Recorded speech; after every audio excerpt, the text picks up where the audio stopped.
Olá, caríssimos, tudo bem com vocês?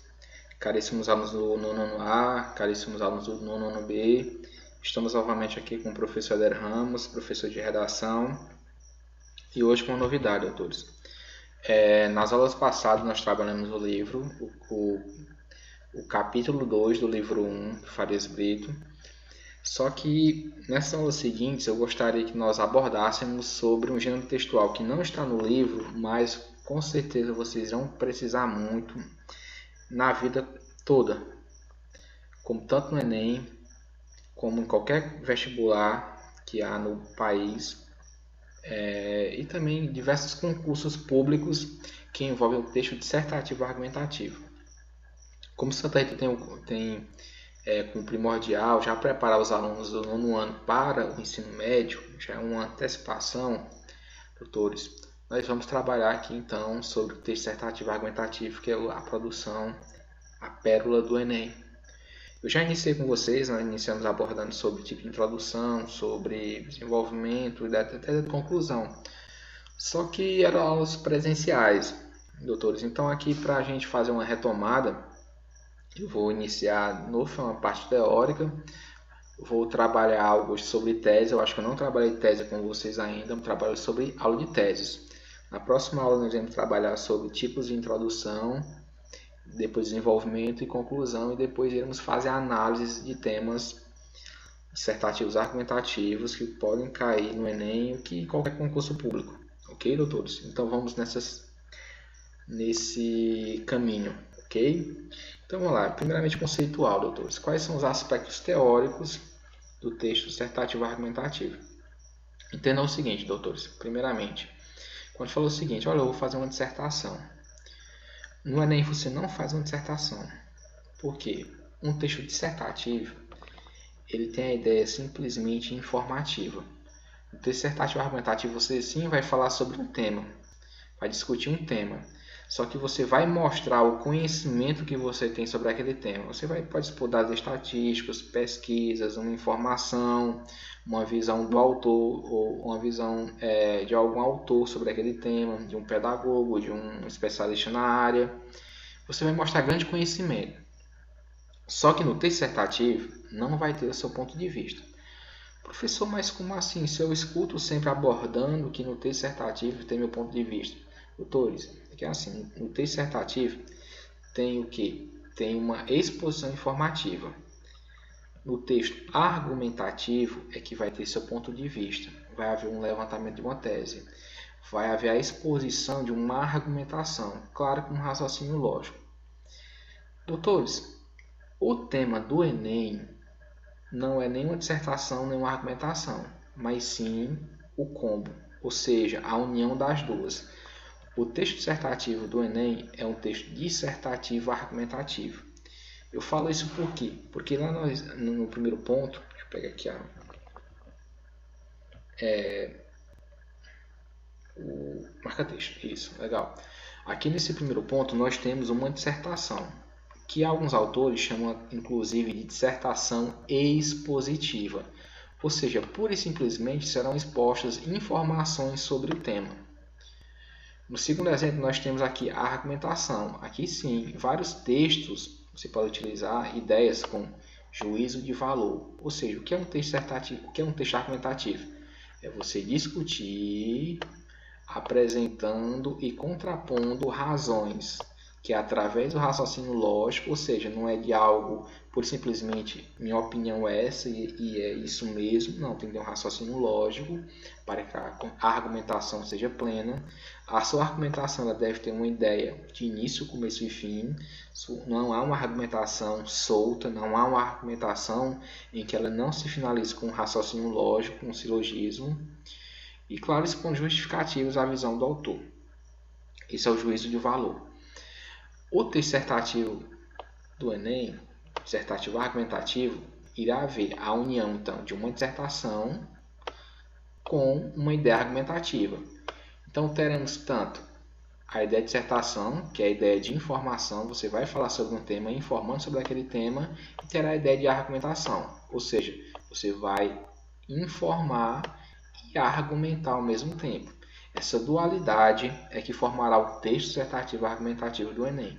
Por isso a importância de tanto você estar informado, você ter informatividade sobre as diversas problemáticas sociais existentes no contexto social brasileiro, como também você saber como se posicionar, como levantar teses, pontos de vista, raciocínios críticos reflexivos para responder ou, na verdade, para produzir o texto do Enem.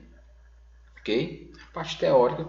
Então, entenda, nunca no Enem você vai fazer uma dissertação, você vai fazer uma dissertação argumentativa. Irá expor informações e ideias. Não adianta você expor argumentos que não sejam fundamentados com informatividade. E não adianta você expor informações que não tenham base de argumentação. Não adianta você expor um dado estatístico e não comentar sobre ele, não mostrar a relevância dele, não mostrar que ele é relevante para a sua opinião. Como também não adianta ficar só argumentando sem uma base informativa plena. Ok?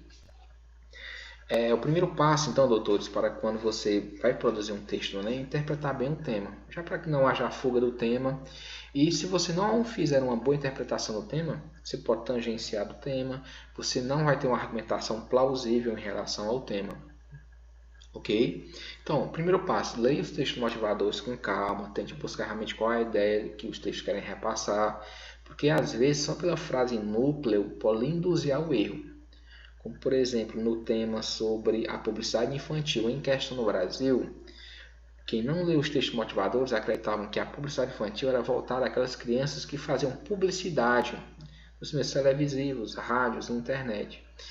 E se você partir disso, você estava tangenciando ou fugindo do tema por um todo.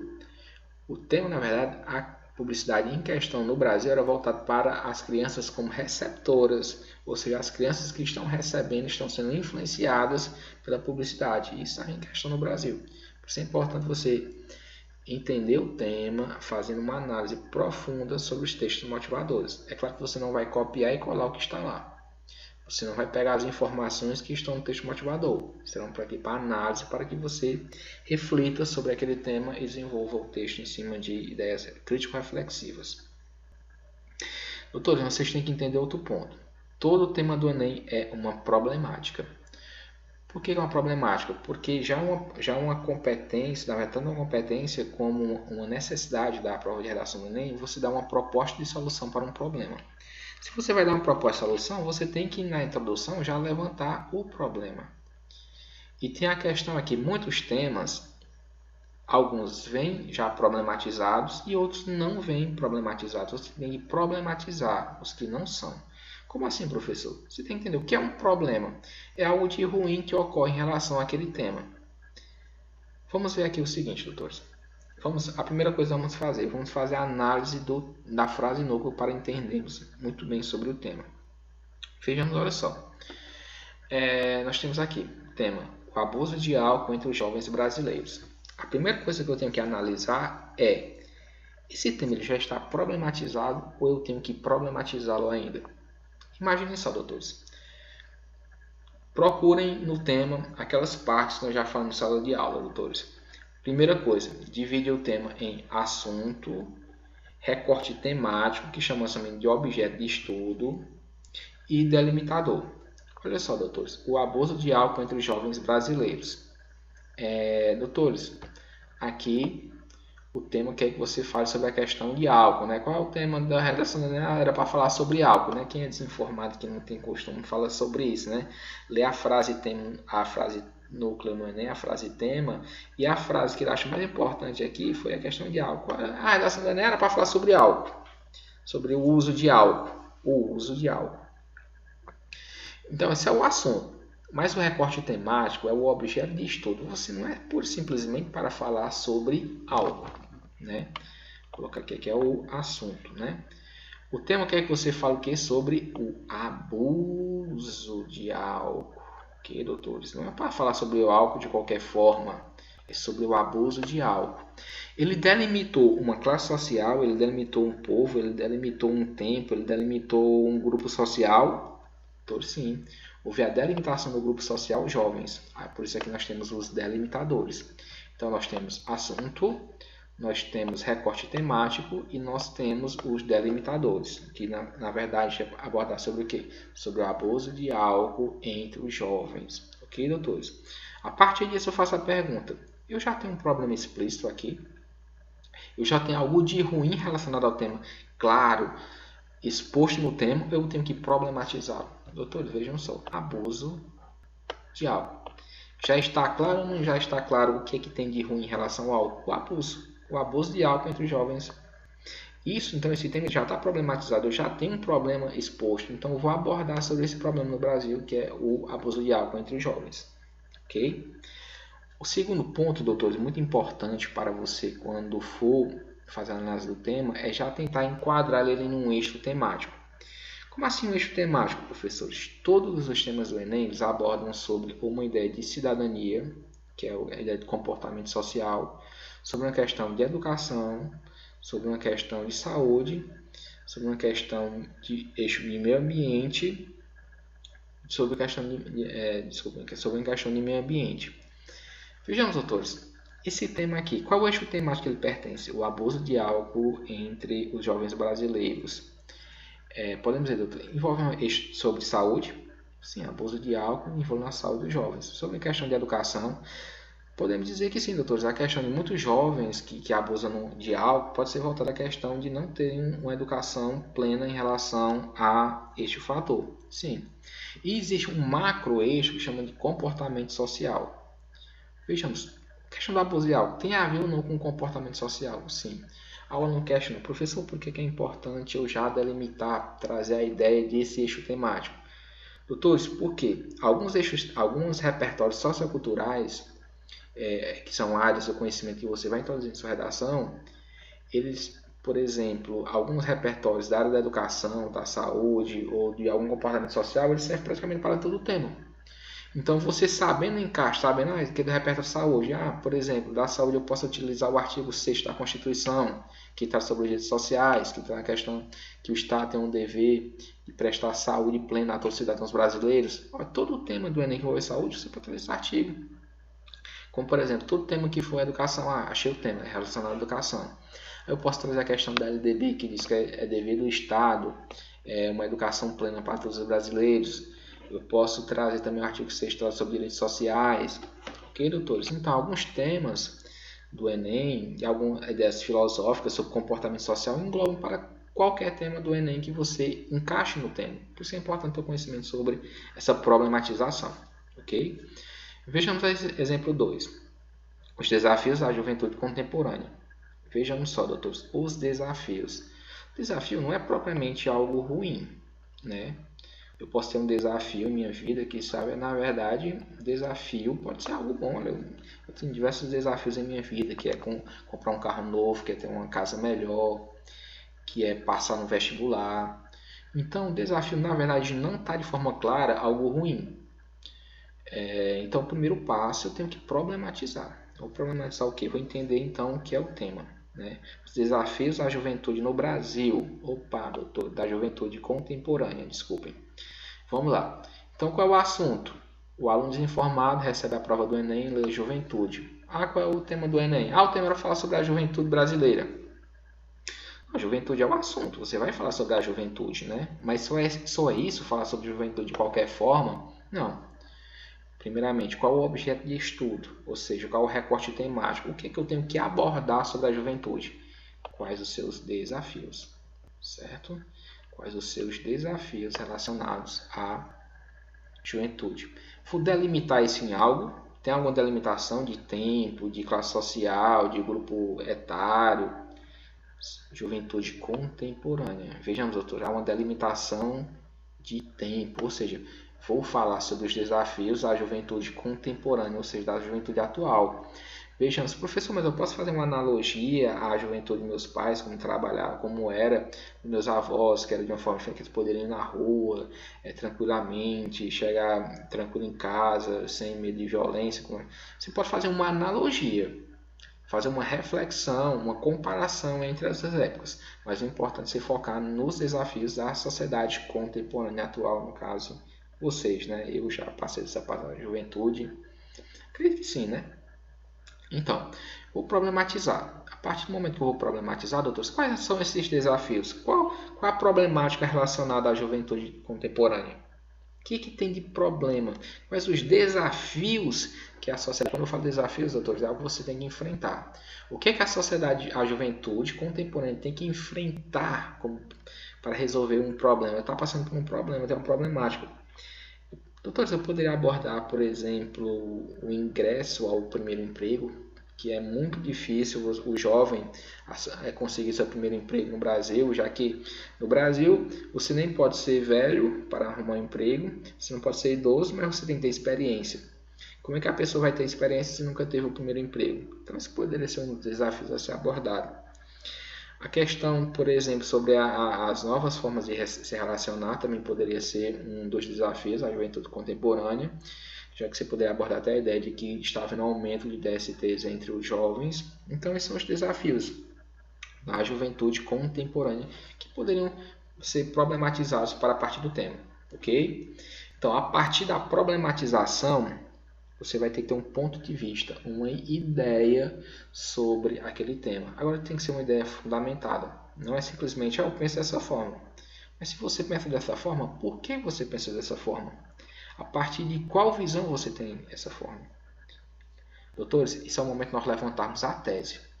No projeto de texto, a partir de quando você faz a análise do texto, você entende realmente qual a problemática, em cima dessa problemática você vai levantar o seu ponto de vista, sua tese em relação ao tema. Isso é antes de começar o texto, é no projeto de texto, ok? E a aula de hoje vai ser basicamente isso. Nós vamos trabalhar como levantar as teses em relação a determinados temas e trabalhar os tipos de teses que existem. Ok, doutores? Então vamos começar por tipos de tese. Quais são as teses que podem ocorrer ou você pode trabalhar para fazer a sua redação do Enem? Doutores, o primeiro tipo de tese que você pode abordar em cima do tema é uma tese que chamamos tese por responsabilização. Ok, doutores? Guardem esse nome, tese por responsabilização. Professor, o que é uma tese por responsabilização? Caríssimos, uma tese por responsabilização é quando, a partir do momento que você sabe qual é a problemática do tema, você vai procurar quem são os responsáveis ou então o que é responsável por aquele problema relacionado ao tema. Ok? Procurem quem é responsável, ou seja, quem provoca, quem dá causa, quem provoca esses efeitos na problemática relacionada a esse tema. Você vai achar dois responsáveis ou duas causas responsáveis por aquele problema. Claro, vamos mostrar como você fazer a coesão e a sua tese está formada. Por exemplo, no tema, todos, a crise do sistema carcerário brasileiro. Primeiro, vamos lá. Qual é o assunto desse tema? Sistema carcerário, né? Ao aluno desentendido, qual é o tema da redação? Sistema carcerário. Aqui não é o tema, aqui é o assunto do todos. Né? Qual é o objeto de estudo tratado sobre o sistema carcerário que vocês irão abordar? A crise, né, doutores? Olha só, vamos abordar sobre a ideia de crise. Há uma crise no sistema carcerário. No sistema carcerário há uma crise. Crise é objeto de estudo e assunto. Há um delimitador? Sim. Sistema carcerário brasileiro, ou seja, no espaço brasileiro. Lembrando, professor, eu posso fazer uma analogia com outro estado? Sim, analogia sim, comparação sim, reflexão de diferenças ou similaridades entre o sistema carcerário brasileiro e o país sim, mas claro, focando nas problemáticas brasileiras. Ok? Então, se for o seguinte, a partir disso, você faz o quê? Tentar problematizar. A problematização está clara ou você deve problematizar, caçar o problema? Doutor, tem um problema maior do que crise? Se está em crise, já está com problema. Olha, se alguém falar com você, olha, meu amigo, eu estou com uma crise, você já imagina, você está com problema. Então o problema já está claro, você não vai problematizar, porque já está claro, o problema é crise. O que você vai então, tentar buscar agora é o quê? Se você busca fazer uma tese por responsabilização, você vai tentar entender quais são os responsáveis ou o que é responsável para eu entender que há uma crise no sistema carcerário brasileiro. Né? Quem ou o que é responsável? Você se questiona, por que eu abordei, por que há uma crise no sistema carcerário? Por que temos essa visão? Ou quem provocou isso ou o que provoca isso? doutores, quando você achar essas respostas, você tem que levantar a sua tese. Lembrando que você deve, para fazer uma tese bem feita, é importante você achar duas respostas para essa pergunta. Perguntas: quem ou então o que é ou são os responsáveis por esse problema? O que origina esse problema? Ok? Vamos imaginar que é o seguinte, doutores. Olha só. Vamos imaginar que nós encontramos essas duas perguntas, duas respostas em relação à pergunta. O Código Penal brasileiro é ultrapassado e a ausência de políticas adequadas de ressocialização estimulam atitudes de presidiários mesmo encarcerados. Doutores, vou fazer um questionamento com vocês. O Código Penal ultrapassado pode ser uma das causas para o sistema penitenciário brasileiro estar em crise? O Código Penal que é de 1943, na verdade 1943 é a SLT, de 1940, em que os contextos sociais eram totalmente diferentes do que são hoje. É um Código Penal em que ele tira a celeridade, ele é muito vago, ele é muito, como eu posso dizer,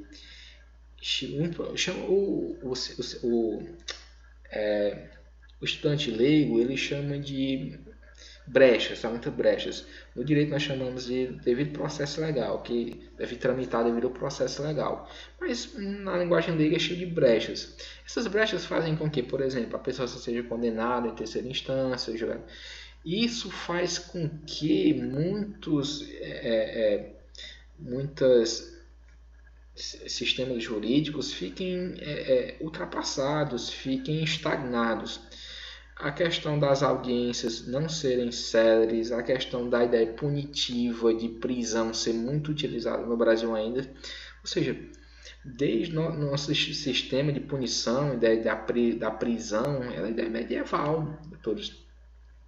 Professor, você acredita que não deve haver a prisão no Brasil? Sim, deve haver a prisão sim, só que há situações em que outras penalidades poderiam ser até mais fortes do que a própria prisão, a condenação de prisão. Por exemplo, do meu ponto de vista, muitas punições que vão no bolso do delinquente pesam mais do que a própria condenação na prisão. Aí você questiona, professor, mas você acha que a pessoa prefere pagar do que ser condenada? Sim. Aí eu vou explicar por quê. Por que é ultrapassado? Porque muitas pessoas que são condenadas, principalmente as pessoas que cometem um delito pela primeira vez, que chamamos de réu primário, ele provavelmente não vai ser preso, vai pagar uma medida socioeducativa e vai ficar, por exemplo, responsável para ir uma vez por semana, 2 horas em um colégio, se for amigo do diretor, nem vai, ou vice-versa, ou uma coisa similar.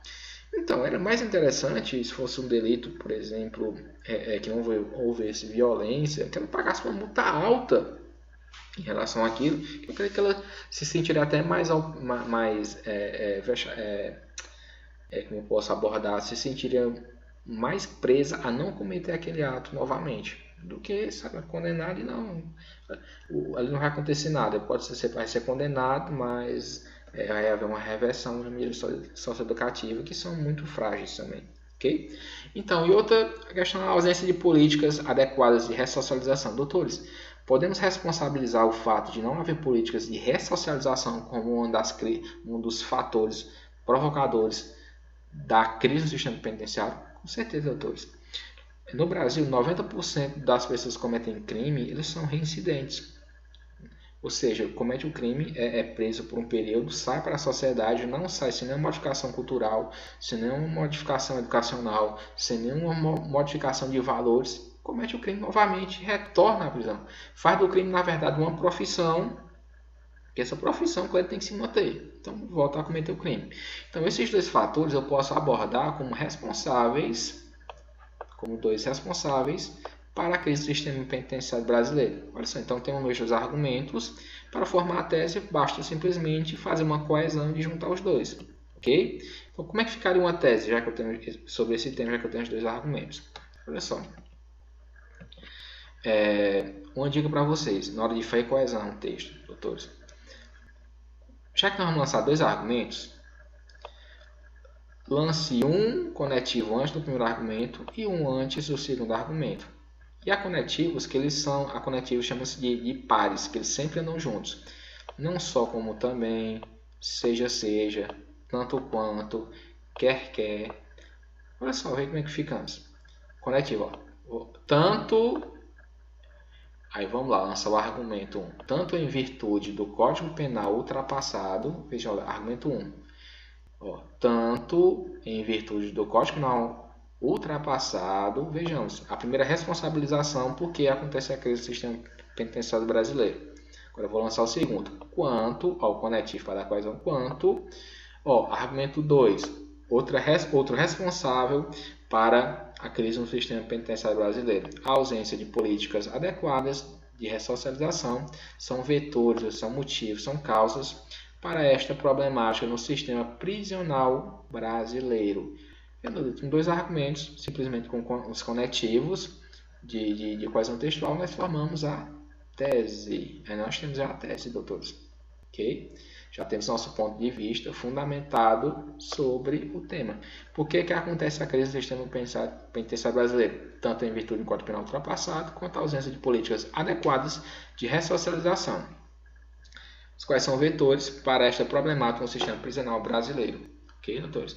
Aí foca aqui em temas que exigem causas, né? Bizu, para ajudar na coesão, utiliza esses termos. Que pode ser, ó, seja pelo Código Penal ultrapassado, seja pela ausência de políticas públicas, olha, não só em virtude do Código Penal ultrapassado, como também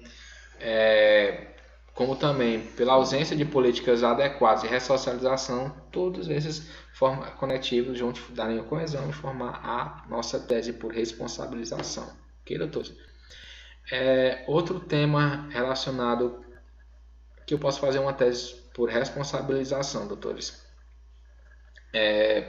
A democratização do acesso ao cinema no Brasil. Foi o tema do último Enem, doutores. Vejamos, a pergunta é, qual é o assunto, o tema? Democratização do acesso ao cinema. Eu volto lá, um desinformado vai lá, professor, o tema era sobre cinema, eu deveria falar sobre o cinema. Aí fala qualquer coisa sobre o cinema. Aí tirou uma boa nota? Não, meu amigo. Então, infelizmente, aí você vai passar para normal superior, lá no Acre, né? E claro que não é o motivo de vocês. Vocês é medicina, é engenharia e as melhores e mais importantes, o sonho de vocês. A democratização do acesso. Qual é o objeto de estudo? Democratização do acesso. Opa, doutores. Então vamos lá. O assunto é cinema, mas o objeto de estudo é falar sobre a democratização do acesso ao cinema. Há um delimitador? Sim, vamos falar no Brasil. Delimitador de espaço. Eu faço o questionamento, doutores. Está problematizado já tem um problema. A democratização do acesso é um problema? Não, doutores. Democratizar o acesso não é problema, não. Só que o tema do Enem não é para falar sobre um problema. Se eu vou falar sobre democratização é uma das coisas mais plausíveis e perfeitas da humanidade. Então eu tenho que transformar em um problema. A democratização do acesso ao cinema no Brasil. Por que o Enem escolheu falar sobre esse tema? O que ele tem de problema? Qual é a problemática? A problemática, doutores, na verdade é o quê? A falta de democracia. Ou seja, que o acesso ao cinema no Brasil ele não é democrático. O acesso ao cinema no Brasil ele é elitista. O acesso ao cinema no Brasil ele não é igualitário, ele não é isonômico, ele não é equânime, ou seja, ele não é justo. Essa é a problemática. A partir disso fazemos a problematização.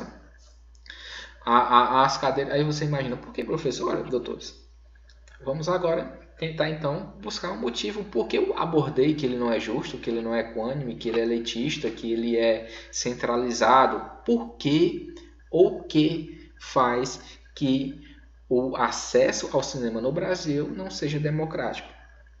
Ok, doutores? Vamos achar 2 respostas. Essas 2 respostas formarão o argumento 1 e o argumento 2, que junto com a coesão dos coletivos nós temos a nossa tese. Vamos imaginar, doutores, é o questionamento. Por que eu abordei que o acesso ao cinema não é democrático? Será que eu poderia abordar como argumento falar que o ingresso, o valor do ingresso do cinema é desproporcional à média da renda dos brasileiros? Será, doutores? Vamos imaginar, quanto a média do ingresso, média de R$22. a média do brasileiro, a maioria vive por média de um salário mínimo. Será se isso, por exemplo, você vai no cinema, tem um combo, né, que você tem a pipoca, se você for com sua esposa, por exemplo, sai do Bocaina, por R$30 de combustível, vai com minha esposa, minha filha, no caso 22 vezes 3 já vai 66, mais 30 já vai 96, minha filha quer uma pipoca, mais R$30 já vai 126, doutores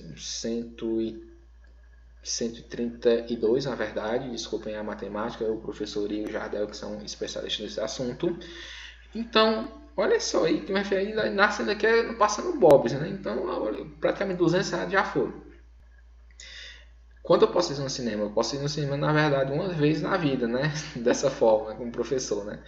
Mas, então, isso faz com que muitas pessoas que não tenham acesso ao cinema, então isso poderia ser um argumento. Mas eu preciso de dois. Qual poderia ser o outro argumento? Será se o fato de, por exemplo, a cidade de Picos tem um cinema há pouco tempo, a questão de, com a chegada dos shoppings, que o cinema chegou junto. Essa questão da falta de acesso, na verdade, está influenciado que os cinemas estão restritos aos grandes centros. A cidade de Picos, terceira maior cidade do Piauí, chegou há pouco tempo.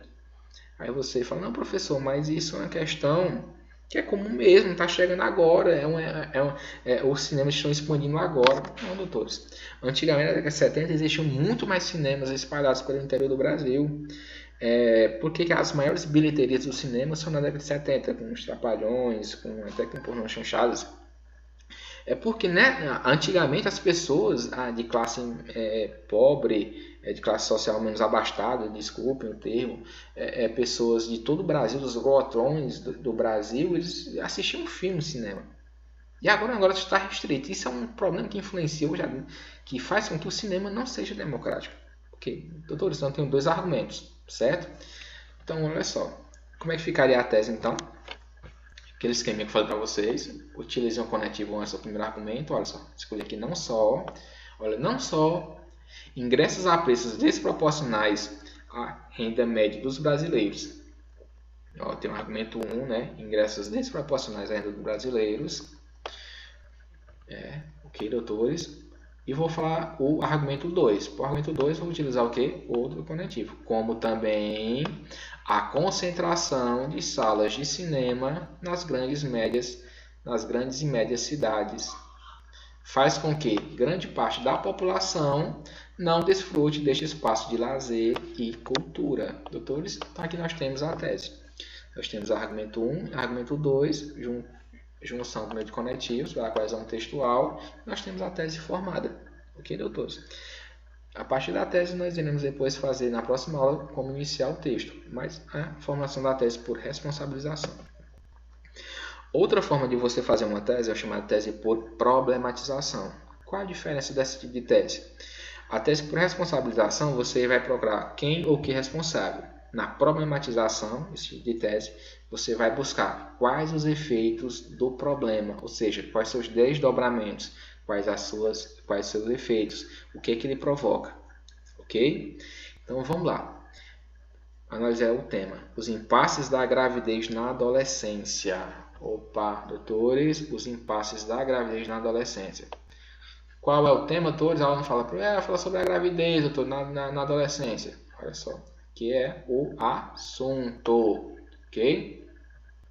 O assunto é gravidez. Temos delimitador na adolescência, né? A gravidez vai falar sobre mulheres, por exemplo, que têm dificuldade de ter partos a partir da certa idade. Não, é gravidez na adolescência. E, claro, seus impasses. Eu estou dizendo o que são impasses. Impasses são reflexos ruins sobre aquele fato provocado. Vejamos como essa ideia de impasse ela já me dá uma ideia que o Enem quer que eu mostre o quê? Os efeitos da gravidez na adolescência. Então, a tese por problematização é a tese mais adequada para esse tema. Professor, se eu escolher o tipo de tese? Então, eu acho que se for uma tese boa, não influencia. Você pode ter uma ótima nota. Só que, às vezes, o próprio tema, você utilizando a tese mais adequada, pode até lhe ajudar a você procurar respostas para o tema. E, claro, formular a tese. Então, impasses, né? Ok? Muito importante também, doutor, essa ideia de paráfrase do tema. problematizado. Imaginamos por que é importante fazer essa paráfrase. O que é uma paráfrase? Paráfrase é você falar a mesma coisa com outras palavras. Por que é importante você parafrasear o tema? Porque dentro da introdução, você vai ter um momento no recorte temático e você vai ter que inserir o tema dentro da sua redação, da sua introdução. E claro que você vai inserir o que é a ideia, não é as mesmas palavras. Se for as mesmas palavras, é uma repetição, é uma cópia. Você vai ter que inserir essa ideia de problemática relacionada à gravidez na adolescência. Ok? Então vamos lá. Olha só. Que uma forma que poderia ser uma paráfrase em relação a esse tema. A gravidez precoce, na maioria dos casos, traz inúmeros obstáculos, tanto para a vida do adolescente, mãe, como da criança a ser gerada. Certo, todos? Olha só. Aqui nós temos, uma palavra repetida, mas nós temos a mesma ideia, mas praticamente com quase todas as palavras diferentes. Os impasses da gravidez na adolescência. A gravidez precoce, na maioria dos casos, traz inúmeros obstáculos, tanto para a vida do adolescente como da criança gerada. Então, doutores, quais são os efeitos, então, já que eu tenho que fazer uma tese por problematização, quais são os efeitos de uma gravidez na adolescência? O que isso pode provocar? Aquela que é problemática, provocar de ruim, né?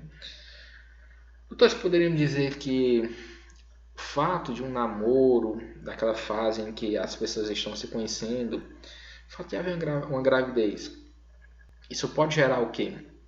Muitas vezes o abandono paterno. Porque muitas jovens, do sexo feminino, a gravidez, a parte da gravidez gerada, ela está com aquilo, como está dentro do seu corpo, desculpem o termo aquilo, na verdade quer dizer problemática, mas está com um feto sendo gerado em seu corpo. E ela, claro, só vai resolver isso, que é a medida mais errada possível, no meu ponto de vista, é por meio do aborto, mas não é a geração. Já o homem, já muitas vezes acontece, de forma também abominável, inaceitável, abandona a jovem adolescente grávida. Então, o abandono paterno acontece muito em relação a isso. Acho que por falta de maturidade, por falta de compromisso. Isso pode influenciar muito, porque já uma criança pode ser haver um afastamento paterno, haver uma dificuldade de desestruturação familiar. Então, isso pode ser um efeito negativo, um impasse da gravidez na adolescência. Outro fator também que eu poderia abordar é a falta das jovens não fazerem um pré-natal adequado. Porque, pelo fato da gravidez na adolescência, muitos jovens realmente contam para os pais, é divulgado quando realmente a barriga está grande e que não tem como esconder. E com isso ela perde diversas etapas do processo de pré-natal, que é de suma importância para a saúde do bebê, inclusive até também da gestante, tudo nesse período gravídico. E eu dou uma dica para vocês.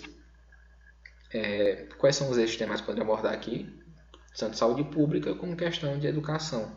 Esses dois eixos temáticos influenciam muito, são a base onde esse tema é formado.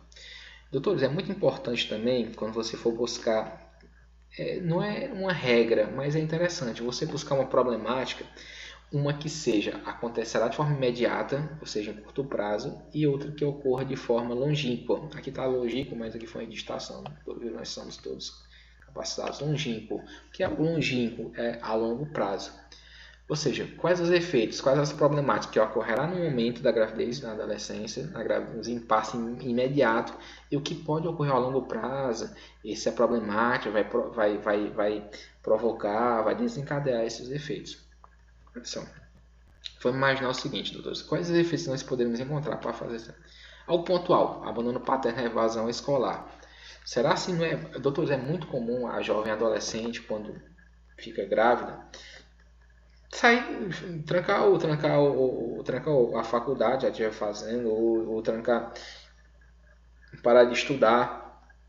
Por quê? Muitas vezes por vergonha dos pais, por vergonha, na verdade, dos amigos, por vergonha das amigas, por vergonha de uma paquera que ela tem no colégio, que, por exemplo, pode ocorrer dela gostar de um jovem, mas pela sociedade, pelo contexto odierno, ficar grávida de outro e ter vergonha disso.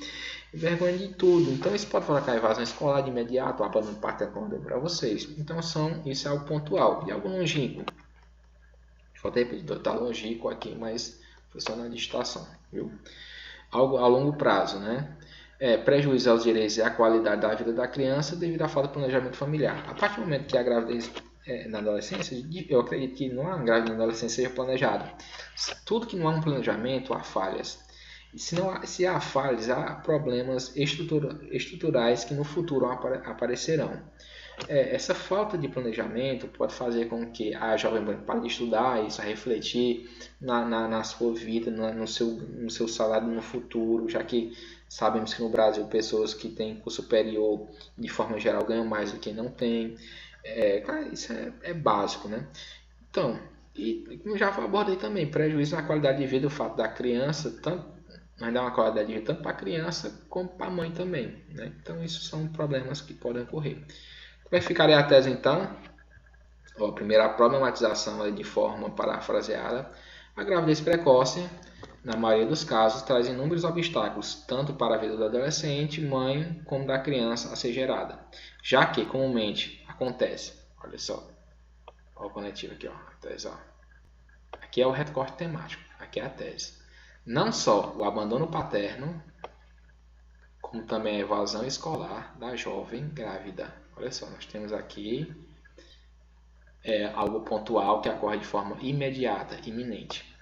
Sem falar que, na maioria dos casos, olha só, pode trazer prejuízos aos direitos e à qualidade de vida da criança devido à falta de planejamento, falta de planejamento familiar. O doutor cortou um pouquinho, mas vocês entenderam.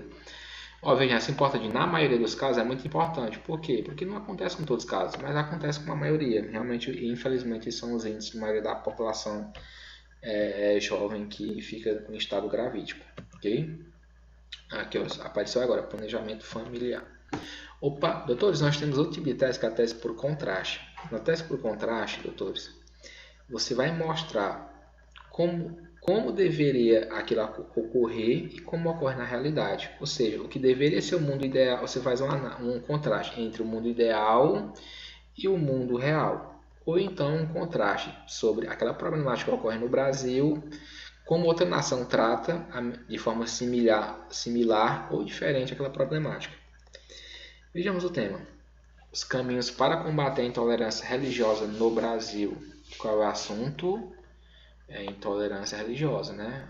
Professor, qual é o tema? Intolerância religiosa. Aí você faz intolerância de qualquer forma, né? Mas qual é o objeto de estudo? Os caminhos para combater a intolerância religiosa. Vejamos que no texto você vai ter que abordar isso, mostrar quais são os caminhos. Autores, viu? Muito importante, ok? Delimitador no Brasil. Dica. Doutores, eu gosto de dar uma dica de estudar o artigo 1º, o artigo 6 da Constituição. Por quê?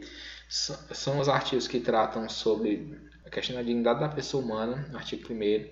O artigo 3º aborda sobre os objetivos da nação brasileira, que é erradicar a pobreza, a marginalização, as desigualdades sociais. A questão do artigo 5º trata sobre os direitos fundamentais e o artigo 6 sobre os direitos sociais. Praticamente, doutores, 99% dos temas do Enem estão dentro do artigo 1º ao artigo 6º. Como assim dentro, doutores?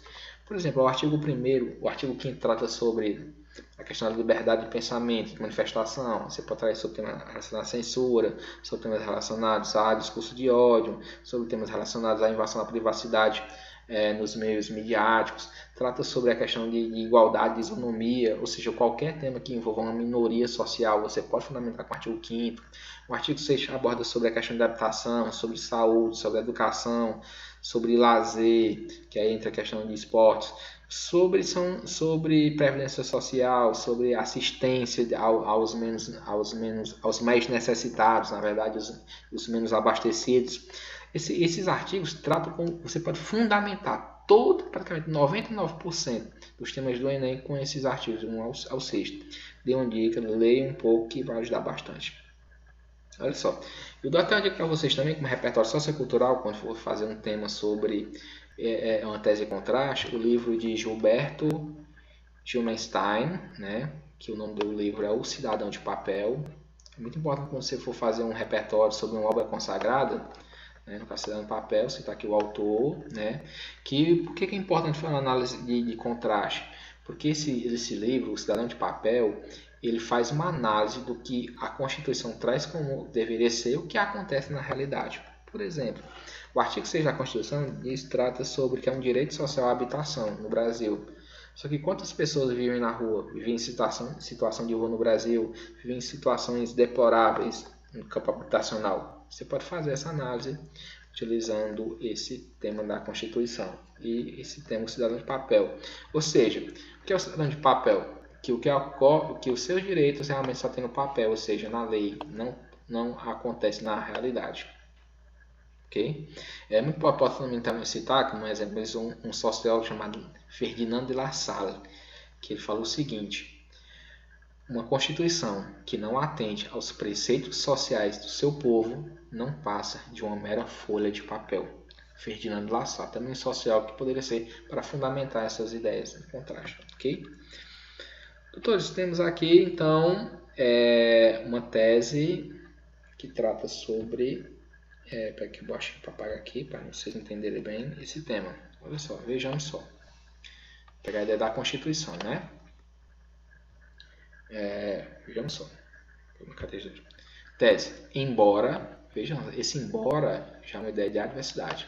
A Constituição de 1988, inspirada em princípios iluministas de liberdade, igualdade e fraternidade, nós temos uma vírgula aqui, expressa preceitos de cidadania, dignidade e valorização da diversidade cultural e religiosa.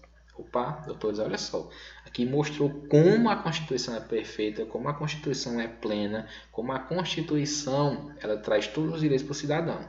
Só que a cor de verdade, no entanto, tem crescido casos de violência e preconceito contra doutrinas minoritárias. Vejamos, aqui nós temos uma tese de contraste, que houve um contraste no que acontece na realidade e o que acontece, que é inspirado pelo nosso texto constitucional, que deveria ser o correto ao ocorrer. Beleza, doutores? Então, tese por contraste. E tese por antecipação de proposta de intervenção. Doutor, você pode fazer uma tese na introdução fazendo um resumo da sua proposta de intervenção. Como assim, professor? Doutores, pense no seguinte, você vai fazer, antes de começar o texto, um projeto de texto. Esse projeto de texto vai ter todo o esquema de sua redação. Você, quando faz a problemática no texto, você... Nossa, o que é que eu vou lançar com proposta de intervenção sobre isso? Vamos imaginar o seguinte, vamos trabalhar esse tema. Maneiras para o combate ao bullying no Brasil. Aluno despreparado falou, qual é o tema? Professor, o tema é sobre bullying. Todos, o tema é sobre bullying. O assunto é bullying. O tema pede o que? Qual objeto de estudo? Maneiras para o combate. Opa, que é o objeto de estudo, recorte temático. Aonde, doutores? No Brasil. Temos esse Bzinho aqui maiúsculo, né? O Brasil. Doutores, notem que já no tema está pedindo para o quê? Maneiras para o combate ao bullying no Brasil. Já o tema está pedindo o quê? Que você mostre como vai solucionar o problema. Geralmente temas que já pedem na frase núcleo, na frase temática, maneiras de você mostrar como solucionar o problema, como combater, maneiras de solucionar. É muito interessante você já fazer uma tese em que expõe na introdução de forma sucinta o que vai ser pautado como resolução do problema. Professor, e a conclusão? Na conclusão, na proposta de intervenção, você vai fazer de forma bem detalhada, de forma bem precisa, de forma bem, como eu posso abordar, bem densa. Já na proposta de intervenção, na introdução, desculpe, na tese, você vai fazer de forma sucinta e de forma genérica. Olha só, por exemplo, imagine o seguinte. É necessário explicar para os pais como descobrir se os seus filhos sofrem bullying, como também as escolas podem trabalhar a questão de combate a este ato por meio de atitudes punitivas mais sérias. Então, vejamos aqui. Esse tipo aqui é uma tese por proposta de intervenção. Vejamos que aqui na introdução já diz o seguinte, olha, é necessário explicar para os pais como descobrir se os seus filhos sofrem bullying. Como também as escolas podem trabalhar a questão do combate a este ato por meio de atitudes punitivas mais sérias. Doutores, aqui está a proposta de intervenção genérica que eu lancei na introdução. Professor, lá na conclusão, aí você vai mostrar como é que será explicado para os pais como descobrir quais as estratégias que os pais utilizaram para descobrir se seus filhos sofrem bullying e também como serão essas medidas punitivas mais sérias que as escolas sofrerão, de forma detalhada. Ok, doutores? E nós temos a tese mista, que é uma junção de duas teses em uma mesma introdução. Olha só, vejamos um exemplo de uma introdução de uma tese por contraste, e nós incluímos a tese por antecipação de proposta de intervenção na mesma tese. Olha só, o exemplo, já que nós já damos. Embora a Constituição de 1988, inspirada em princípios iluministas de liberdade, igualdade e fraternidade, expressa preceito de cidadania, dignidade e valorização da diversidade cultural e religiosa. No entanto, tem crescido casos de violência e preconceito contra... Aqui tinha preconceito contra doutrinas minoritárias. Ok. Minoritárias. Vejamos. Até aqui nós temos o quê? A tese por contraste, né, doutores? Vamos lá, mas botou, professor, mas eu quero aqui lançar uma proposta de intervenção genérica, eu já posso? Pode se transformar numa tese mista. Por isso, medidas de enfrentamento educacionais e punitivas asseguradas pelas leis de resguardo ao direito à liberdade religiosa devem entrar em prática urgentemente. Vejamos, aqui já tem uma sugestão, na verdade está indicando de forma sucinta o que você vai trabalhar como proposta de intervenção na conclusão.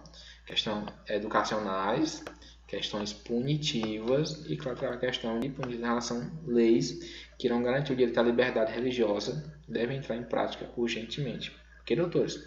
Então temos aqui uma tese mista. Toda a aula de hoje foi sobre isso, sobre tese. Espero que vocês tenham entendido um pouco. E na próxima aula nós abordaremos sobre tipos de introdução. E na sequência, desenvolvimento e conclusão. Depois, discussão sobre temas. Beleza? Até a próxima. Tchau.